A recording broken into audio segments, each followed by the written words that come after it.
आज आपण बनवणार आहोत केस गळतीवरती नॅचरल उपाय. मी बरेचसे तेल ट्राय केले, बरेचसे मेडिसिन घेतले, पण त्याने मला काहीच फरक पडला नाही. मग मी ठरवलं की ज्या वेळेस कोणता उपाय करायचा ठरवलं तर नॅचरलच उपाय करायचा. म्हणूनच हे तेल बनवण्यासाठी मी येथे घेतले आहे जास्वंदाची फुलं, कढीपत्ता, ॲलोवेरा, जास्वंदाची पानं व लिंबाचे पानं. हा उपाय नियमित केल्याने मला बराचसा फरक पडला, म्हणूनच मी आज तुमच्यासोबत शेअर करत आहे. त्यासाठी तुम्हाला सर्वात प्रथम कढईमध्ये कोणतंही खोबरेल तेल घेतलं तरी चालेल, तर ते खोबरेल तेल घ्यायचं आहे तुम्हाला.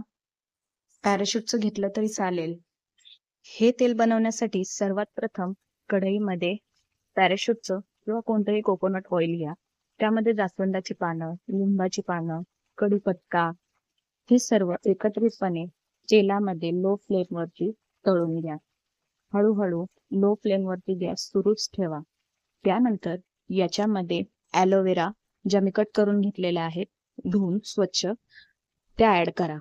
त्यानंतर आपण याच्यामध्ये जास्वंदाच्या फुलांच्या ज्या पाकळ्या केल्या आहेत त्या ॲड केल्या आहेत.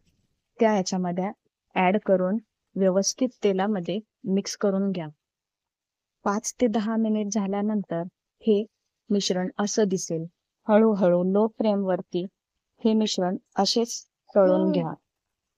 हे मिश्रण लो फ्लेमवरती यासाठी तळून घ्यायचे, कारण जर तुम्ही फुल गॅस केला तर ते सगळं करपून जाईल. तर यामध्ये तुळशीचे पानं ॲड करा. तुळशीचे पानं हे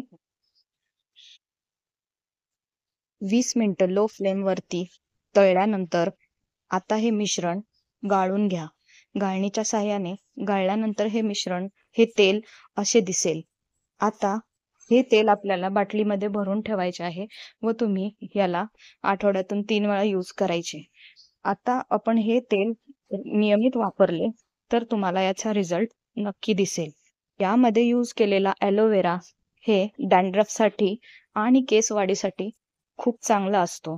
त्यामुळे यात आपण ॲलोवेरा यूज केलेला आहे. त्याचबरोबर यामध्ये कढीपत्ता देखील यूज केला आहे. कढीपत्ता हा केसांसाठी खूप चांगला मानला जातो. त्याचबरोबर तुम्ही यामध्ये आवळा पावडर किंवा नॅचरल आवळा सुद्धा ॲड करू शकता. हे तेल इतकं गुणकारी आहे की जर तुम्ही याचा वापर नियमितपणे केला तर तुम्हाला नक्कीच फरक जाणवेल. कधी कधी कसं असतं की आपण कितीही मेडिसिन घेतले तरी नॅचरल गोष्टींचा जो इफेक्ट असतो तो खूप जास्त आणि खूप चांगला असतो आणि त्याचा साईड इफेक्टही कोणताच नसतो. त्यामुळे कधी कधी नॅचरल गोष्टी करणे, नॅचरल उपाय अंमलात आणणे खूप गरजेचे असते. तर तुम्ही हा उपाय नक्की ट्राय करून बघा. धन्यवाद.